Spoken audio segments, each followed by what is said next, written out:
Hello, great and beautiful people. Welcome back to our channel.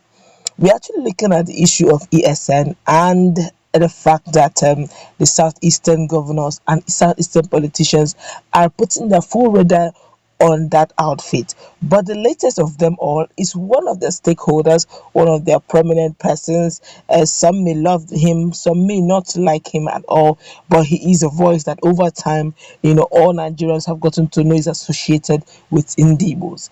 And now he's actually shaking a particular table. The table is shaking. It's a very strong table he's shaking, and it will have different opinions over it. And of course, it has also generated a lot of controversies. Some seem to support, some are totally against it, but it's all borders on the issue of Eastern Security Network, their worthiness, their usefulness, and how to go about them.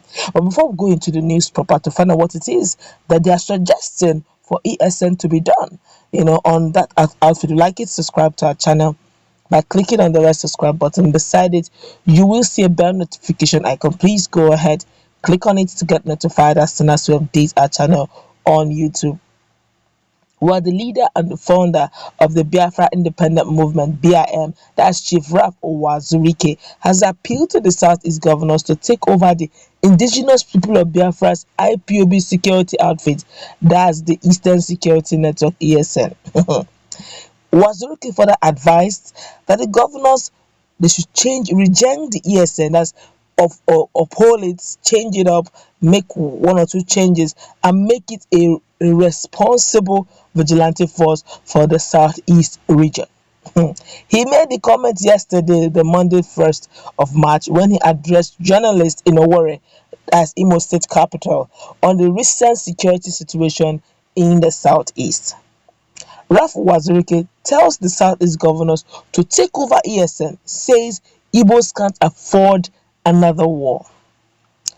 Well, Chief Ralph Wazirike says Igbos can't afford another war, and Southeast governors should take the ESN from Kanu. She's take it out totally from Kanu. He said we need security in the Southeast, equip them, train them, so that they will be responsive to the government and not to Kanu. So I urge the Southeast governors to take that ESM from him and profile it totally. He also assured the rest of the country that the Southeast will not be at war with Nigeria again, adding that Kanu is waging a war he cannot win. I quote him. He said, "At no point will Igbo go to war with Nigeria. Nobody will push us into jostling our young ones. Enough is enough." He, that's Kanu, has lost respect for our elders. He has lost respect for Southeast governors. Even Ohanese, I don't relate to them, but I respect them. Meanwhile, the President General of Ohanese Ndibo, Professor George Obiozo, that's one fraction, George Obiozo, has frowned on the use of force by the Nigerian military during the crisis in Olo local government area of Imo State.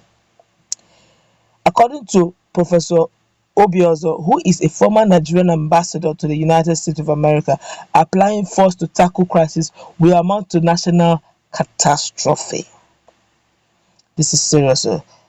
Wow. But in another news, very quickly, another news very quickly, the Redeemed Christian Church of God have decided to do prayer work across the country over the rising insecurity and other challenges confronting Nigeria. All right, you have heard what Chief Raf Wazirike has said. Honestly, when I saw the news, it was a nice one, though, but I looked at it as it did not work. There's some things that cannot work.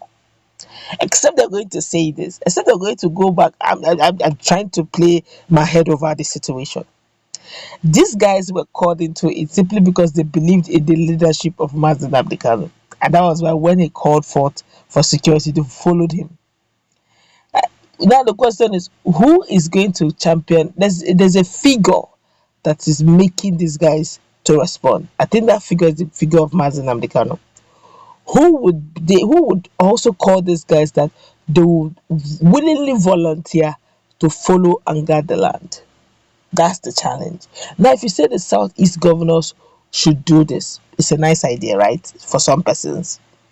But the question is, the same Southeast governor or one of the members of the same Southeast governor had to use force, as in brought in military to squash them. Some of them along the line were beaten, were embattled, some were beaten. Their fathers, I heard that some clergy were arrested, some of them probably manhandled.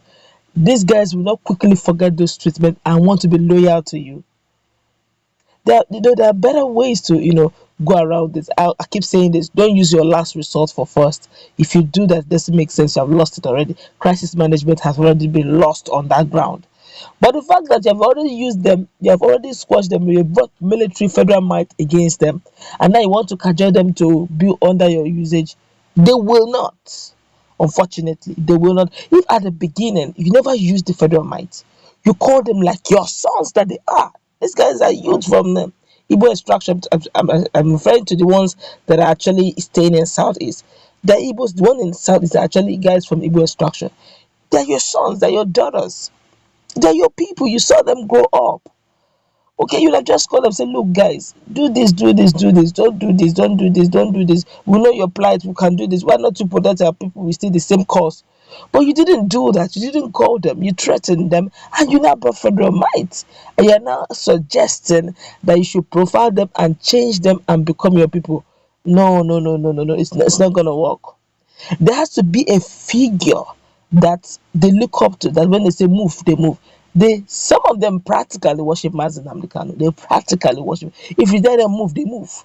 Who would occupy that seat for them in Southeast as a leader, political leader that would talk and they will listen to? The only person that can do that is the one who have been true to his people, who have defended his people on all levels, who would go at any point, anytime the government is speaking against his people, he stands for the people and said, no, these guys have suffered, these guys who would bring infrastructural difference, who deliberately protect his people against foreigners, who would when the people cry out, he listens to their cry and deliberately bring practical change that will beneficial to them first, who will realize that he's first the defender, the chief executive officer of the state, and his people first before others, who would, and this particular profile I'm mentioning, none has been able to actually enter that seat. Probably, and the only person who may likely have entered it is not even in a position to make such statement. I'm talking about Senator Abaribe.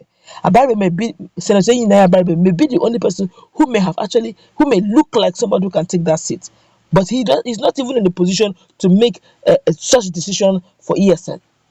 So now that makes it very difficult for anybody to bring ESN, profile them, and make them local vigilante. And if you're going to do that, then you must still bring the leader of the ESN to the picture. You must go on agreement, on roundtable discussion, and in all, they will still respect him more than even the Southeastern. So, if you ask me, it's dead on arrival. Using ESN for this is dead on arrival. So the only way out is probably to form their own vigilante and allow these guys to do their thing, or find a way around it. But that's where it's going to. I don't see it having. In fact, that suggestion to me is actually not going to work. Let's put in that comment section. What's your take?